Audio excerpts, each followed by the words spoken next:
Halo, nama saya Widya Lili Suryani Simamora. Saya akan melakukan penjelasan modul 1.4 Budaya Positif di SD Negeri 168294 Kota Tegal Tinggi. Selamat menyaksikan.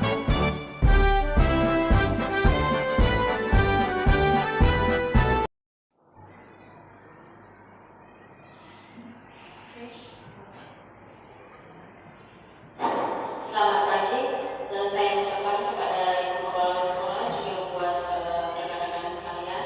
Pagi hari ini saya akan melakukan pembahasan modul dari 1.4 Budaya Positif. Sebelum melakukan presentasi, ada kalanya kita melakukan doa terlebih dahulu. Agama dan kepercayaan kita masing-masing. Doa dimulai.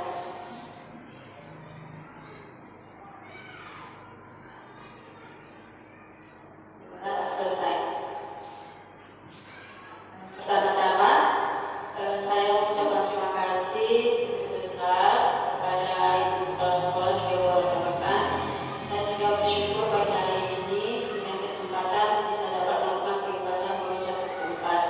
Saya pagi hari ini Ibu Kepala Sekolah memberikan kata sambutan untuk pembahasan modul 1.4 di pagi hari ini. Kepada Ibu Kepala Sekolah, saya persilakan dengan hormat.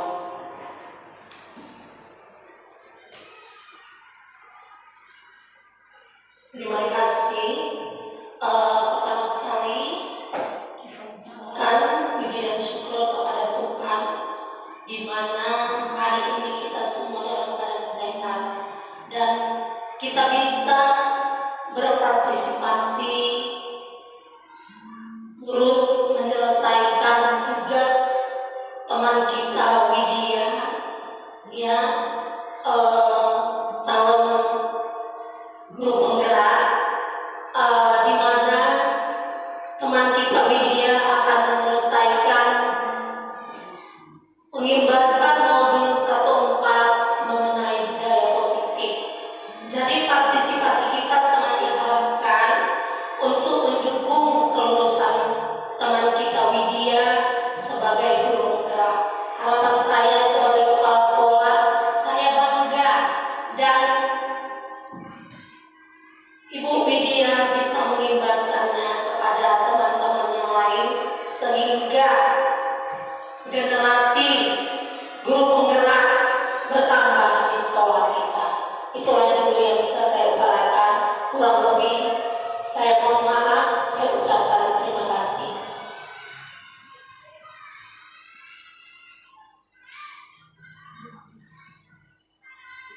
Buat Ibu Kepala Sekolah, bagaimana sambutannya? Baiklah, rekan-rekan saya akan melakukan presentasi dari saya. Saya akan memberikan pertama itu salam dan bahagia. Kemudian kalau kita di daerah Sumatera, maka kata sambutan yang saya berikan adalah horas buat kita di ruangan ini. Horas.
sering terapkan kepada anak-anak.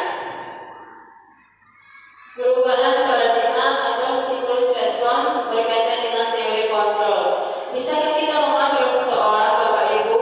Kita bisa mengatur seseorang melalui beberapa stimulus respon. Menurut stimulus respon, kita bisa mengatur seseorang, kita mencoba mengubah seseorang agar berpandangan sama dengan kita. Maka teori kontrolnya adalah kita berusaha memahami pandangan orang lain tentang dunia. Kemudian perilaku buruk dilihat sebagai suatu kesalahan. Teori kontrolnya adalah semua perilaku memiliki tujuan. Orang lain bisa mengontrol saya. Teori kontrolnya hanya Anda yang bisa mengontrol diri Anda.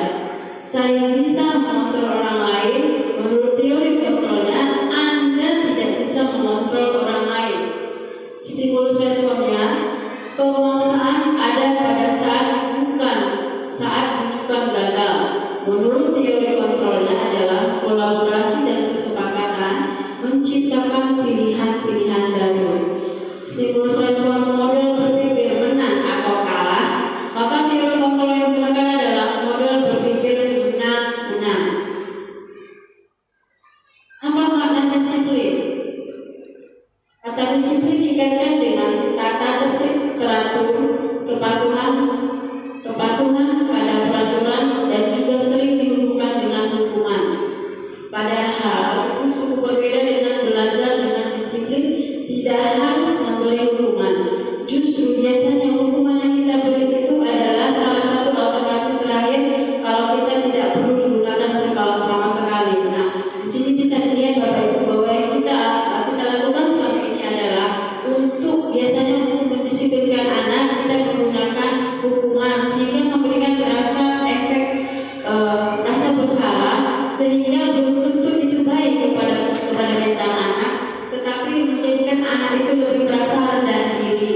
Maka yang kita gunakan adalah yaitu alternatif yang terakhir.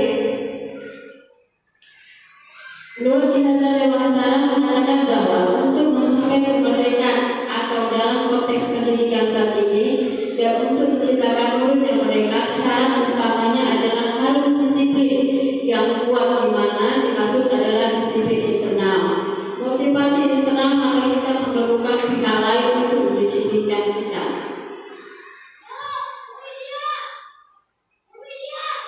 Kata disiplin dikaitkan dengan tata tertib, teratur, kepatuhan pada peraturan, dan juga sering dihubungkan dengan hukuman.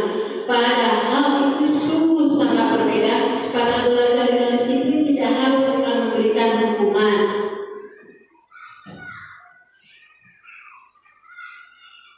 Teori motivasi perilaku manusia.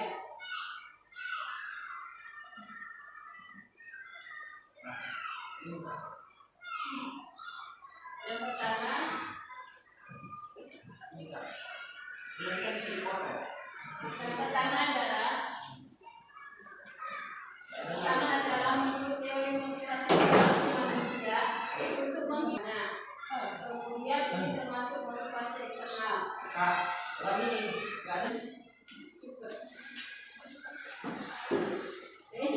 Teori motivasi perilaku manusia. Yang pertama, untuk menghindari ketidaknyamanan atau hukuman, apa yang akan terjadi apabila saya tidak melakukannya. Ini biasanya motivasi eksternal. Kemudian dia berkaitan lanjut untuk mendapatkan imbalan dari orang lain atau institusi, maka biasanya sering dilakukan adalah apa yang akan saya dapatkan apabila saya melakukannya. Ini biasanya terdapat juga pada motivasi eksternal. Kemudian untuk menghargai diri sendiri menjadi insan sesuai harapan, saya akan menjadi orang yang seperti apa bila saya melakukannya. Biasanya ini yaitu motivasi perilaku manusia, yaitu motivasi terdapat pada diri sendiri, kemudian untuk mendapatkan pujian disiplin positif.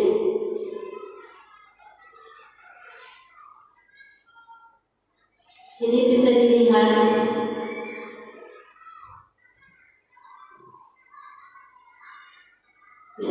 bahwa untuk membuat budaya positif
Keyakinan kelas ini apabila kita lakukan sesuai dengan kesepakatan kita bersama anak-anak, maka ini akan menciptakan lingkungan positif untuk anak-anak.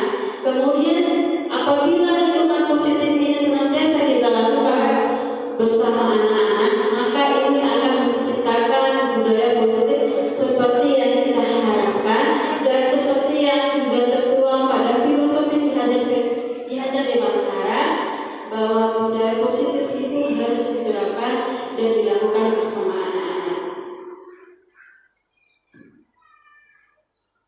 Keyakinan kelas, hukuman dan penghargaan. Mengapa tidak peraturan saja?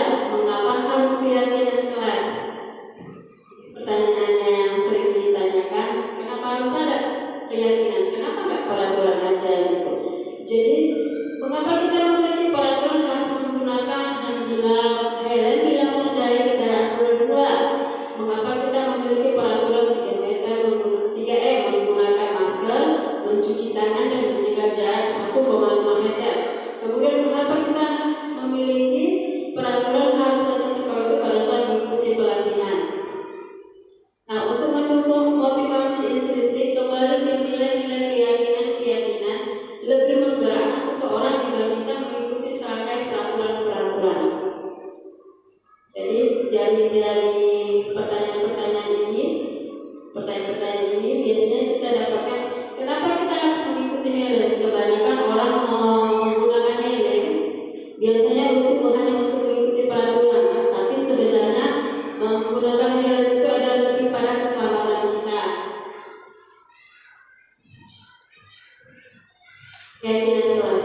Keyakinan kelas adalah nilai-nilai kebajikan atau prinsip-prinsip universal yang disepakati bersama secara universal lepas dari latar belakang, suku, negara, bahasa maupun agama. Menurut dosen 1998 bahwa suatu keyakinan akan lebih memotivasi seseorang dari dalam atau yang sering disebut intristik. Seseorang akan lebih bersemangat untuk menjalankan keyakinannya daripada hanya sekedar mengikuti serangkaian peraturan. Pembentukan keyakinan kelas. Keyakinan kelas bersifat abstrak daripada peraturan yang lebih rinci dan konkret. Keyakinan kelas berupa pernyataan-pernyataan yang universal. Keyakinan kelas sendiri senantiasa dibuat dalam bentuk positif.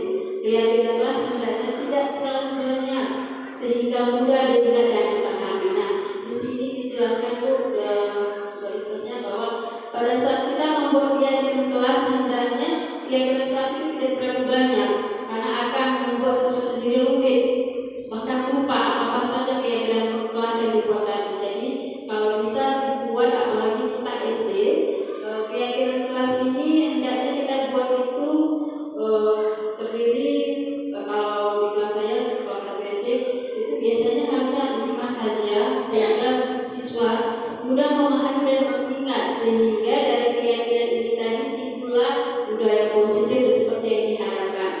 Kemudian semua warga kelas sebaiknya ikut berkontribusi dalam membuat kegiatan kelas lewat curah pendapat. Bersedia mencoba kembali kegiatan kelas dari waktu ke waktu. Jadi kalau ada yang kurang atau yang perlu diperbaiki, maka kita bisa merevisi kembali keyakinan kelas yang kita buat. Peraturan dan keyakinan kelas, nilai kebajikan yang 7. Jadi keyakinan kelas ini dia bisa dikatakan kata-kata positif. Keyakinan kelas ini hadir dari kata-kata positif setelah peraturan dibuat. Kita lihat bisa di sini, Bu. Selalu kembalikan buku ke tempatnya. Nilai kelas yang kita dapat atau kata positif yang kita dapat adalah tanggung jawab. Kemudian dilarang mengganggu orang lain. Kata positifnya adalah menghormati orang lain sendiri. Hari sekolah 15 menit sebelum pembelajaran dimulai, menghormati orang lain, komitmen pada tujuan atau komitmen. Dilarang melakukan kekerasan. Keyakinan kelas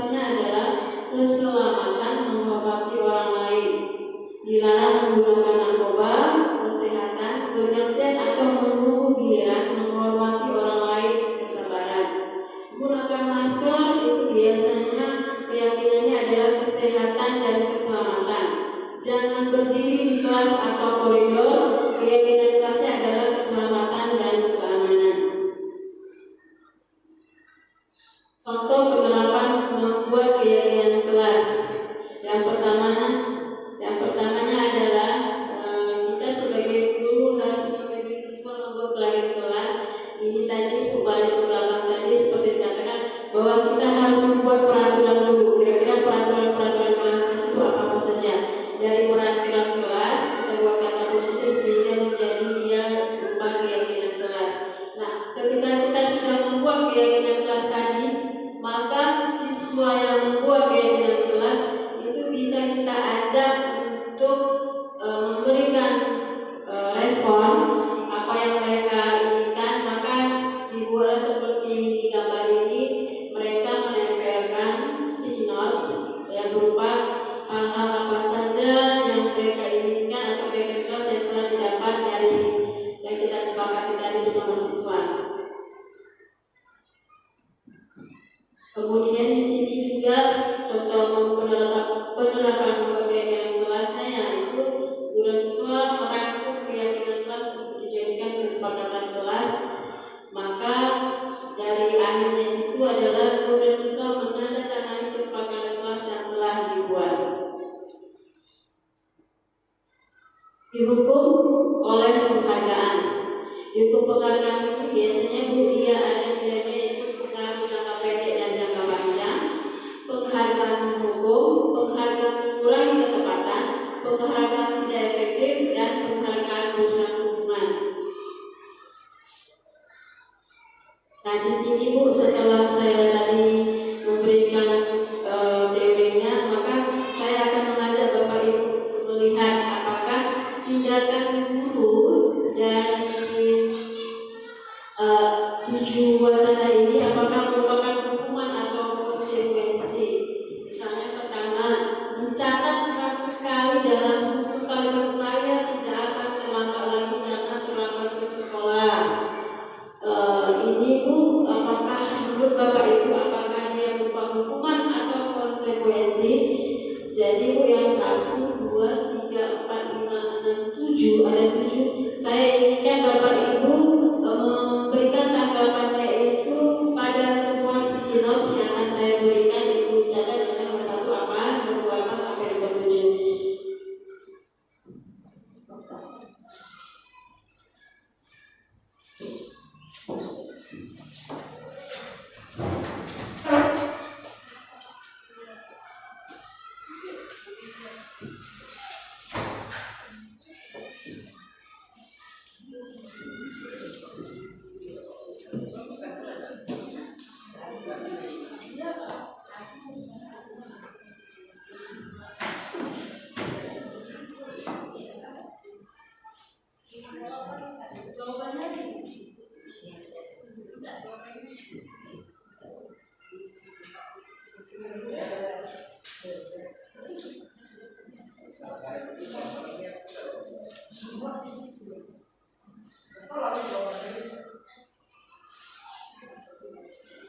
Saya bacakan Ibu.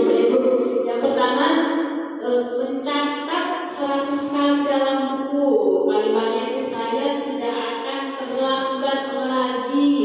Biasanya ini adalah tindakan yang dilakukan guru. Hukumannya itu untuk siswa yang terlambat. Maka ini apakah hukuman atau konsekuensi? Yang kedua, lari mengelilingi lapangan basket 2 kali karena terlambat hadir di sekolah. Apakah ini berupa hukuman atau konsekuensi? Murid diminta untuk push up 15 kali karena tidak menggunakan masker sekolah. Apakah ini hukuman atau konsekuensi? Kemudian menggantikan kertas tugas temannya telah dicoret-coret. Apakah ini berupa hukuman atau konsekuensi? Membersihkan tumpahan air di meja tulis karena tersenggol pada saat belajar. Apakah ini merupakan hukuman atau konsekuensi? Meminta guru tidak mengenakan sepatu sehari di sekolah karena tidak mengenakan sepatu hitam. Apakah ini hukuman atau konsekuensi? Dan terakhir, lari mengelilingi lapangan basket 2 kali karena terlambat 10 menit untuk pelajaran PJOK. Apakah ini berupa hukuman atau konsekuensi?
Saya meminta kepada Presiden Pak Sandro untuk membacakan 7 daripada tindakan guru, apakah itu hukuman atau konsekuensi. Silakan Pak Sandro.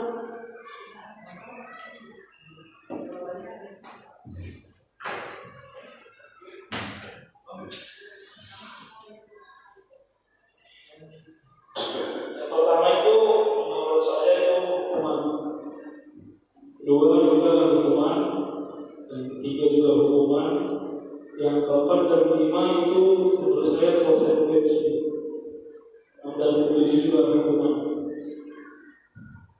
Terima kasih. Mewakili Ibu Guru, saya persilakan Bu Asli.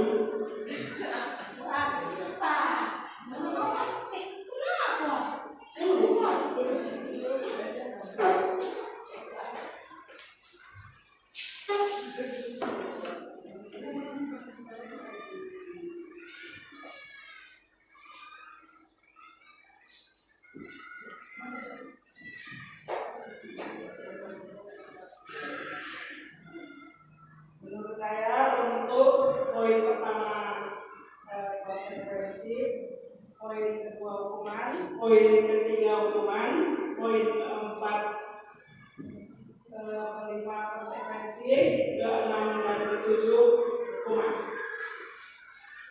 Sibuk buat tanggapannya.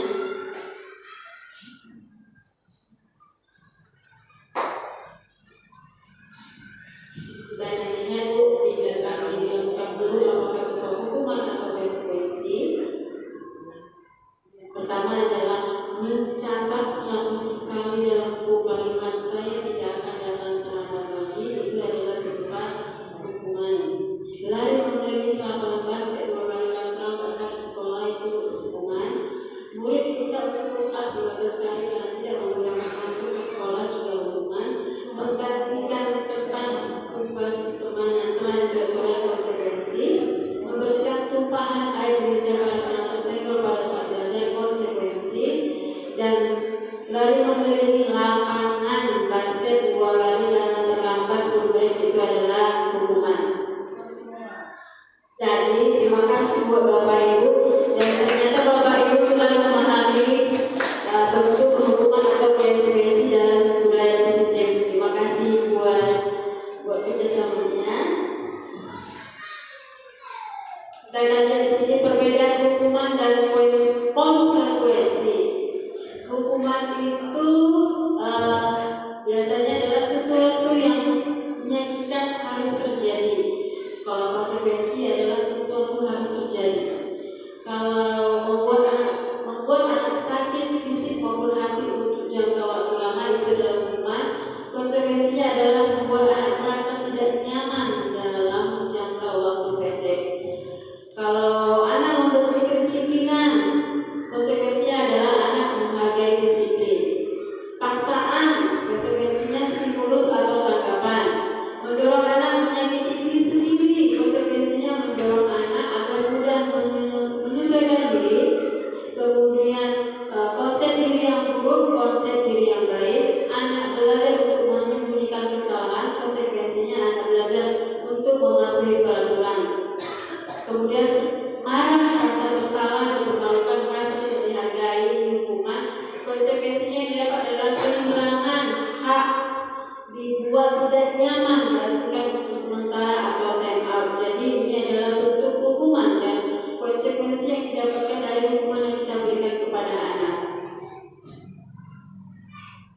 kebutuhan dasar manusia. Pada dasarnya kebutuhan dasar manusia itu ada 5, Bapak Ibu. Yang pertama adalah dia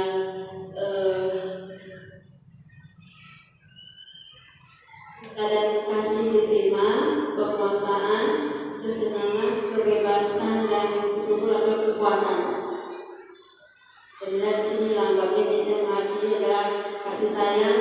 Maka kita sebagai seorang pendidik harus memberikan kasih sayang atau sehingga siswa itu merasa diterima oleh kita guru dan rekan-rekannya. Kemudian kita bisa juga memberikan bimbingan kepada siswa untuk memberikan penguasaan terhadap diri mereka, kesenangan baik itu dalam materi pembelajaran, kemudian kebebasan pada saat pembelajaran tidak terikat seperti yang disadur dalam kurikulum merdeka bahwa anak itu harus memiliki kebebasan dalam pembelajaran. Contohnya, Ibu Lana guru kelas 1 di SD Bahagia sedang bingung menghadapi ular salah satu murid di kelasnya.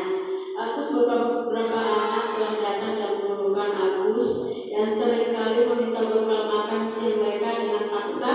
Jika Anda Ibu Rana, apa yang Anda lakukan? Apa kira-kira yang Anda lakukan? Kemudian apa alasan untuk menuntun Agus?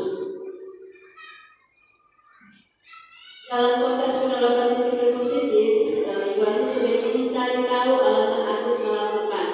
Kemudian tindakan tersebut agar mengetahui kebutuhan mana yang sedang berusaha dipenuhi Agus.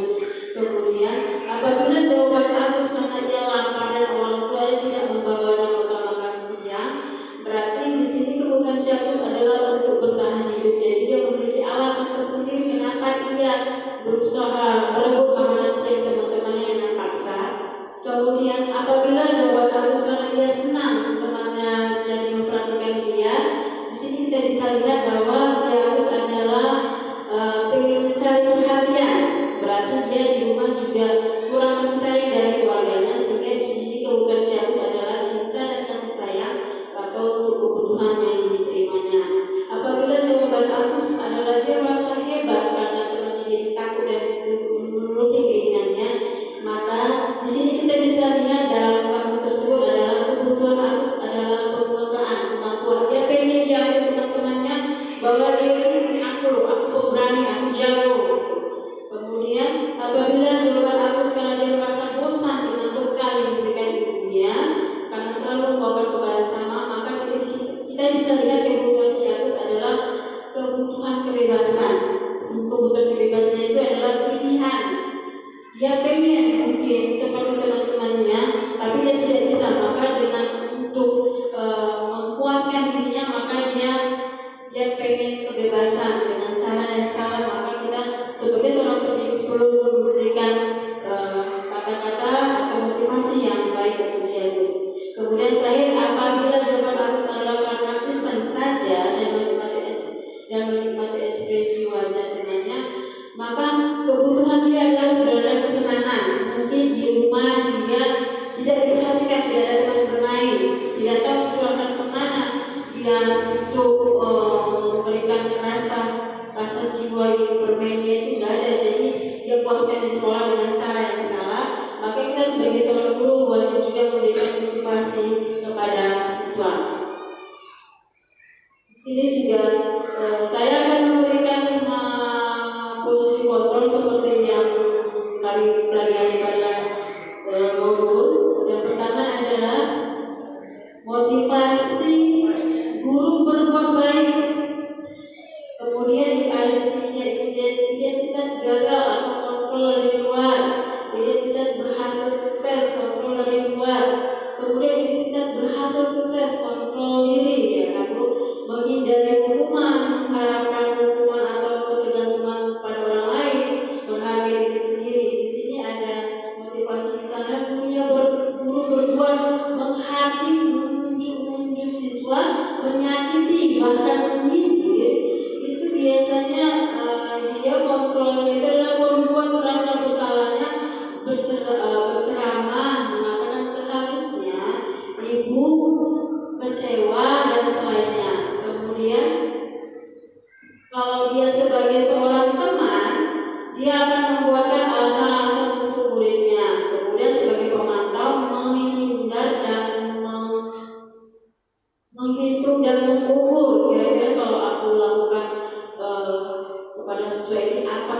konsekuensinya kepada siswa. Itulah dia pemantau menghitung atau mengukur. Kemudian kalau dia posisinya manajer, dia akan mengajukan pertanyaan-pertanyaan, tetapi pertanyaan-pertanyaan ini tidak menyudutkan siswa. Guru berkata, kalau kamu tidak melakukan awas ya, rasakan. Itu biasanya dalam hukum. Kalau dia berbuat rasa bersalah, kamu seharusnya sudah tahu ibu jelas sekali mengatakannya ibu stres. Kalau dia sebagai teman, posisi kontrol sebagai teman, ayo kita lakukan demi ibu. Masa akal bisa dengan masa kamu tidak mau, atau kamu tidak mau bantu ibu ya. Nah, kalau untuk posisi kontrolnya pemantau itu apa pertanyaannya, dan posisi kontrol sebagai manajer apa yang kita yakin, apa yang kita kerjakan untuk memperbaiki masalah ini. Nah, kalau untuk motivasi hasil sebagai posisi kontrol penghukum, yaitu memberontak, menyalahkan orang lain, berbohong. Untuk posisi pembuat rasa bersalah, menyembunyikan, menyangka, berbohong. Posisi kontrol itu sebagai teman ketergantungan, sebagai pemantau menyelesaikan diri bila diawasi, dan posisi manajer adalah meyakinkan pribadi. Kemudian motivasinya kaitan dengan kualitas. Identitas posisi kontrol untuk hukumnya adalah meletakkan guru di luar dunia berkualitas. Untuk pembuat rasa bersalahnya, murid meletakkan guru di dalam dunia berkualitas. Sama tuh hukum dan pembuat bersalah pada satu kaitannya guru dengan dunia berkualitas. Itu posisi kontrolnya teman, murid meletakkan guru sebagai orang yang sangat penting di dunia berkualitas. Untuk posisi pemantau, murid meletakkan guru, peraturan, dan hukuman dunia berkualitas. Untuk manajernya sendiri, murid meletakkan dirinya sebagai individu yang positif dalam dunia berkualitas. Kemudian motivasinya pada saat murid berkata, penghukumnya itu posisi kontrolnya, biarkan saja, nanti juga marah-marah lagi. Kemudian pembuat rasa bersalah, maafkan saya bu, saya salah. Kemudian untuk posisi kontrol terus sebagai teman, saya pikir bapak atau teman ternyata begitu. Untuk posisi pemantau, berapa banyak bintang akan saya peroleh. Kemudian berapa tahun yang harus saya tulis. Nah, untuk posisi kontrol terus sebagai seorang manajer di sini adalah bagaimana caranya saya bisa memperbaiki keadaan. Dan terakhir untuk motivasi dampak pada murid, yaitu di posisi kontrol sebagai penghukum mengulangi kesalahan, posisi kontrol sebagai pokok rasa bersalah merasa rendah diri, posisi kontrol sebagai teman lemah tidak mandiri tergantung, kemudian sebagai pemantau menitik beratkan pada sanksi atau hadiah untuk dirinya, dan yang terakhir sebagai manajer mengevaluasi diri bagaimana untuk memperbaiki diri. Apa itu restitusi? Restitusi adalah proses menciptakan kondisi bagi murid sehingga memperbaiki kesalahan mereka agar mereka bisa kembali pada kelompok mereka dengan karakter yang kuat. Ini juga sesuai yang dikatakan pada dosen 2004. Ciri-ciri restitusi ada 9. Yang pertama, bukan untuk menebus kesalahan, namun untuk belajar dari kesalahan. Kedua, memperbaiki hubungan. 3, tawaran bukan paksaan. 4, restitusi menuntut untuk melihat ke dalam diri. Kelima, restitusi mencari kebutuhan dasar mendasari tindakan. Yang keenam, restitusi diri adalah cara yang paling baik untuk memperbaiki diri. Ketujuh, restitusi fokus pada karakter bukan tindakan. Kedelapan, restitusi fokus pada solusi. Seperti saya garis bawah itu bahwa restitusi fokus pada solusi. Dan terakhir adalah restitusi mengembalikan murid yang berbuat salah pada kelompoknya. Itu adalah 9 ciri-ciri restitusi. Di sini ada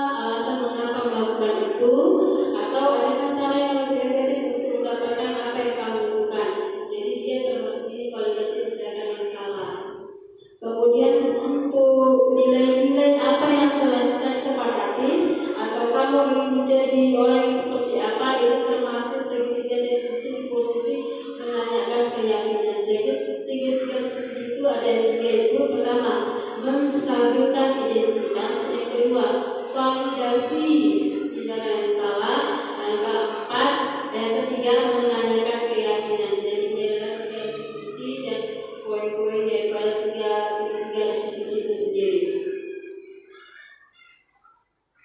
Di sini saya belum menampilkan dokumentasi dalam segitiga diskusi. Sebenarnya tadi saya mau tampilkan, tapi karena buru-buru. Jadi siswa bermasalah dengan mendapat segitiga diskusi ini juga sudah saya buat di video. Saya mengambil kasusnya itu dari siswa sendiri. Saya ambil dari tiga diskusi itu, yang pertama saya menstabilkan dulu identitas, kemudian menanyakan keyakinan, kemudian menanyakan kembali apakah yang kamu beri itu sudah benar atau tidak. Itu dari menanyakan keyakinan. Demikianlah presentasi dari saya tentang budaya positif. Saya akhiri, terima kasih.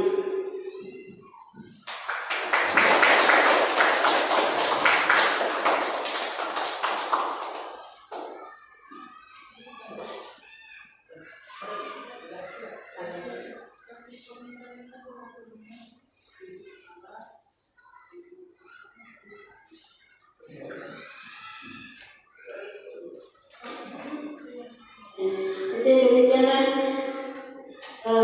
presentasi bagi kelas modul 1.4 budaya positif.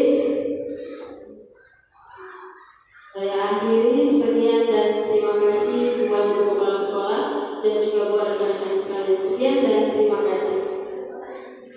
Kira-kira ada pertanyaan Bapak Ibu?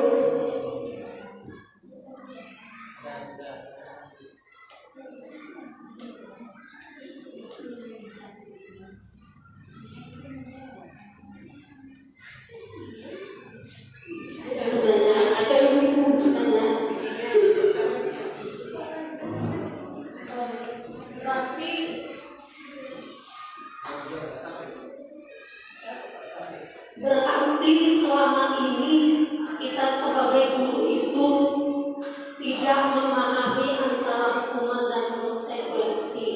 Sering kita melakukan hukuman padahal sebenarnya itu konsekuensi.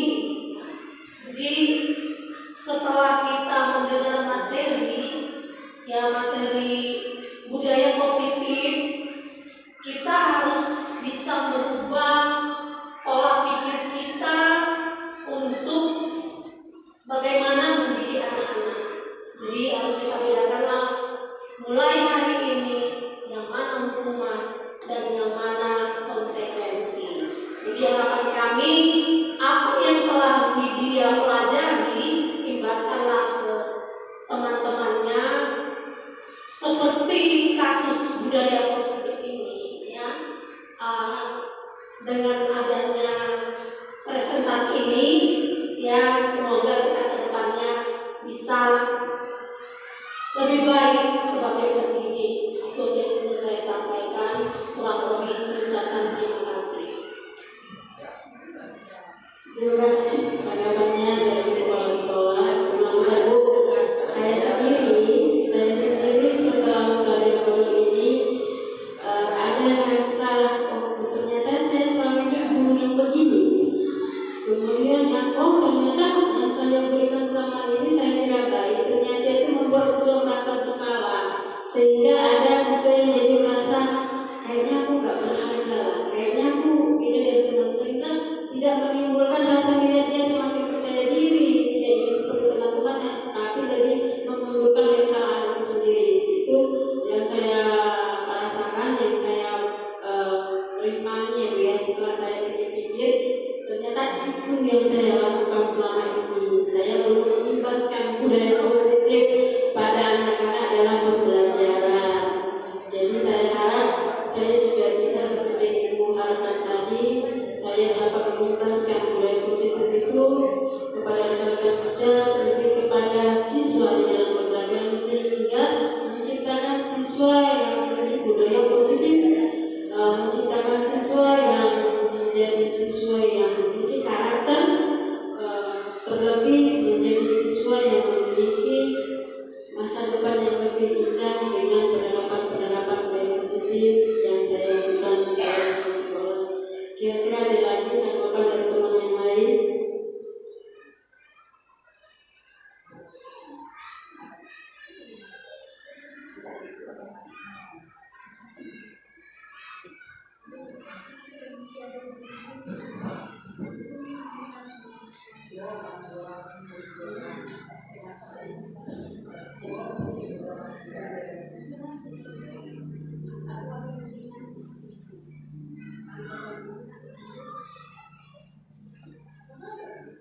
kasih.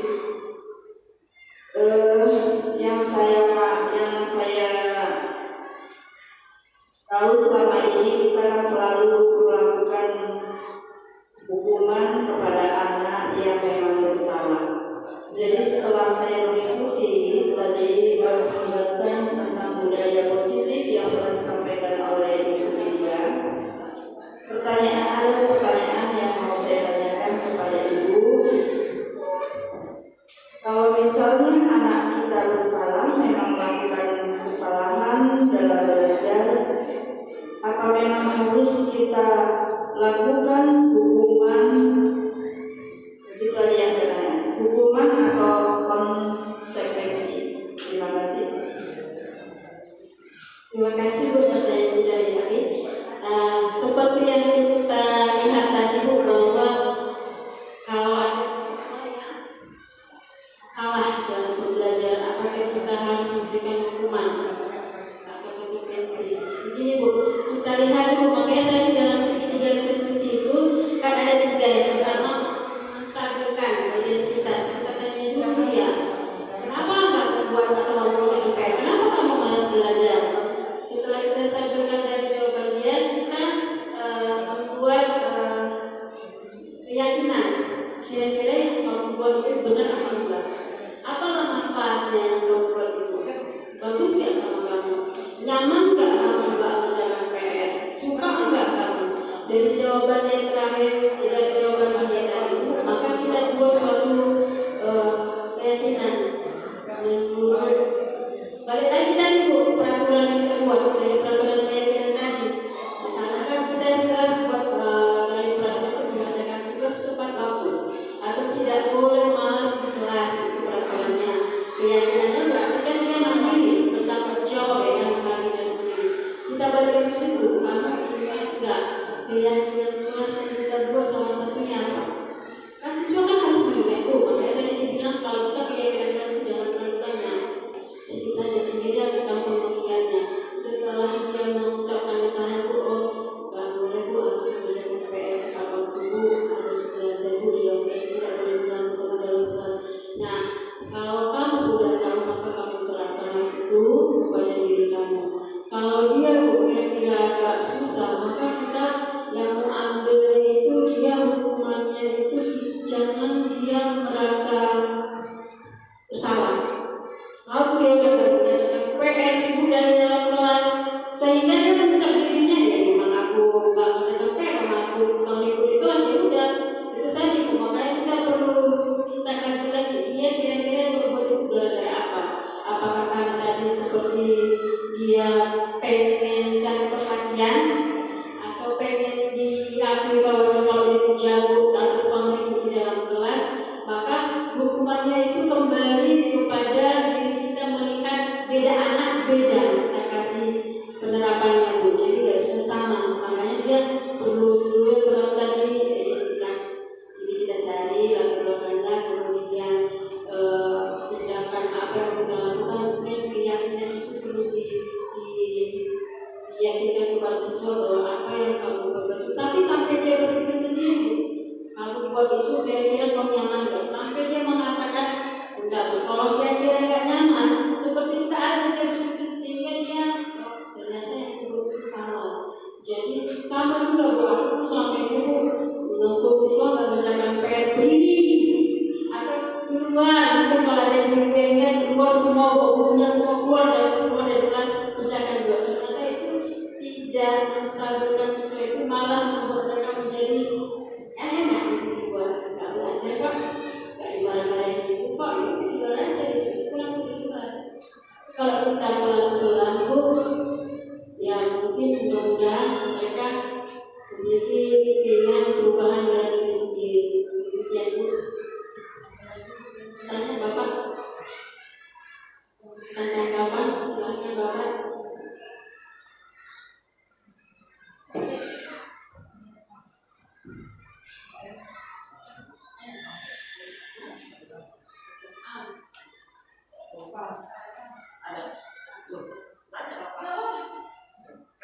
Kalau ada pertanyaan tanggapan atau cerita ini nggak apa-apa Pak.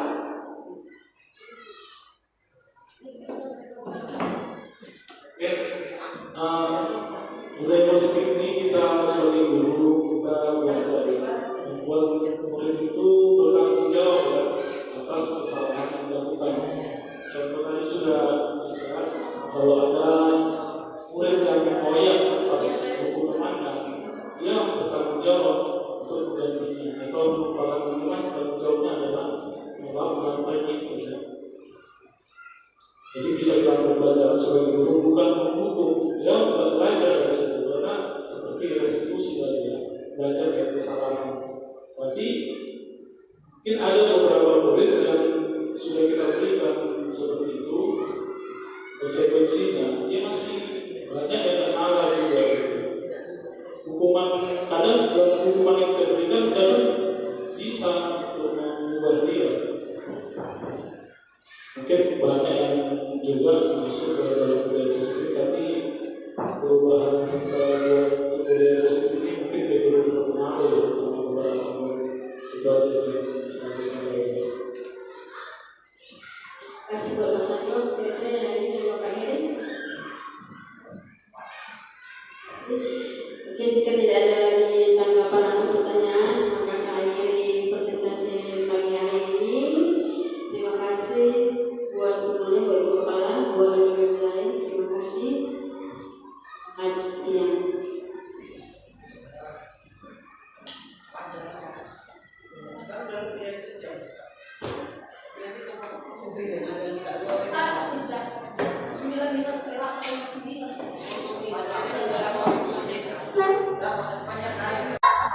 Kita akan membuat satu keyakinan dalam kelas kita.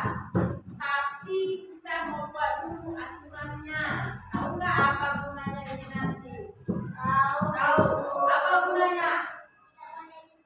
Supaya kelas kita memiliki kesepakatan di dalam kelas sehingga kelasnya lebih tertib. Ya, yang pertama kita mau buat aturannya dulu ya. Nah, aturannya sekarang kita mau buat aturannya ada beberapa banyak aturannya. Berapa banyak? Berapa banyak? 5. Oke, kita buat 5. Berarti kita buat dulu 1, 2,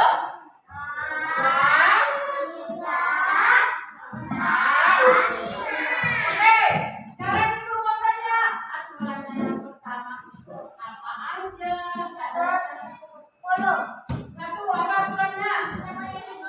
Oke, terangkan ya. Tidak boleh ribut. Oke, tulis ya. Tidak boleh ribut. Oke, apa lagi nomor 2? Tidak boleh ya, boleh mengajak teman kita.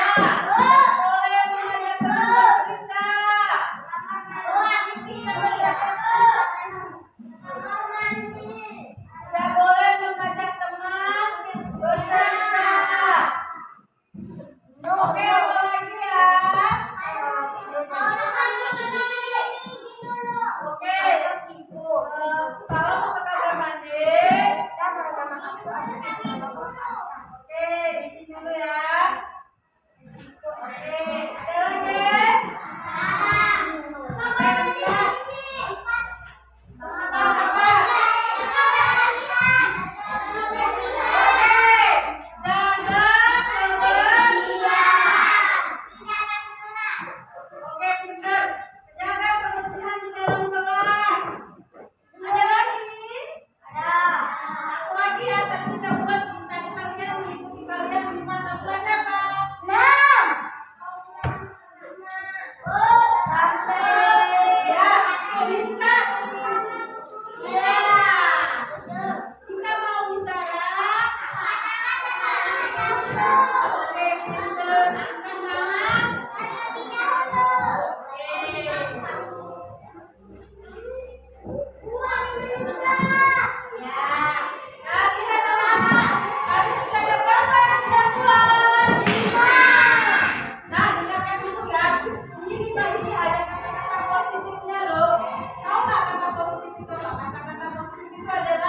Kata-kata yang kita ubah menjadi lebih baik lagi. Contohnya lihat ya.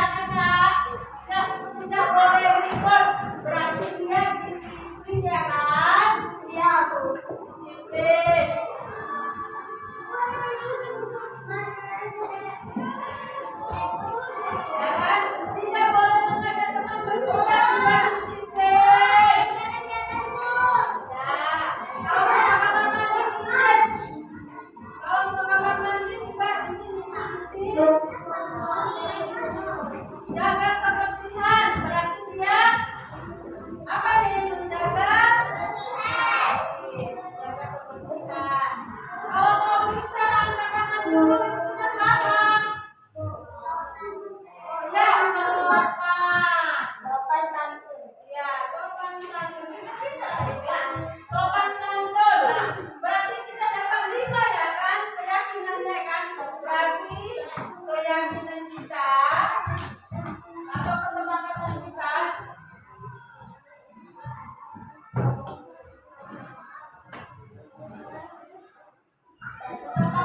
kelas 1 ada berapa tadi nih?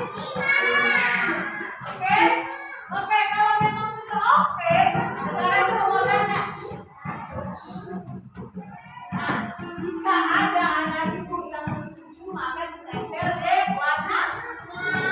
Jika ada anak ibu yang mengikut tapi dari sini warna.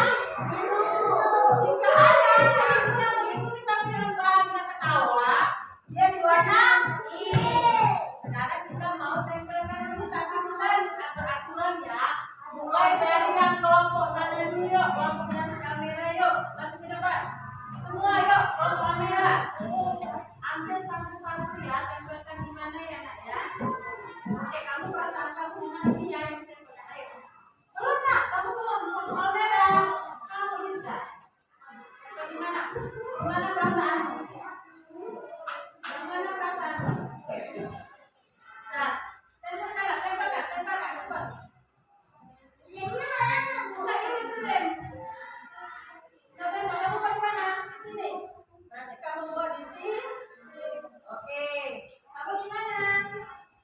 Tempel di atas. Oke, pinter. Ayo nak, masing-masing ayo. Tempel. Kamu sedih? Ada yang sedih. Kamu sedih juga? Kamu di mana? Tempel. Oke, pinter kamu gantian. Ayo, kelompok sini yuk, ayo, satu-satu ya. Sini ya. Ayo.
positif memang harus dilaksanakan, karena dengan adanya budaya positif dapat membentuk karakter siswa untuk lebih menjadi siswa yang mandiri dan bertanggung jawab.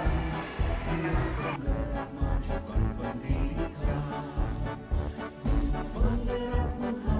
Pagi, salam sejahtera buat kita semua. Perkenalkan, saya Heri Suwandani Simanjuntak, guru kelas 6 pada SD Negeri 168294.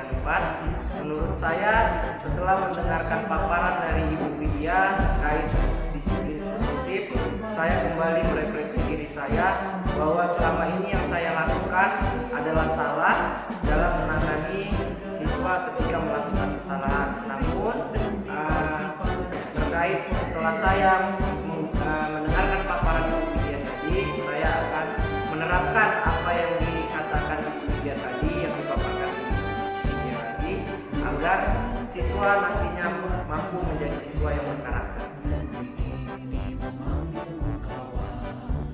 Salam sejahtera untuk kita semua.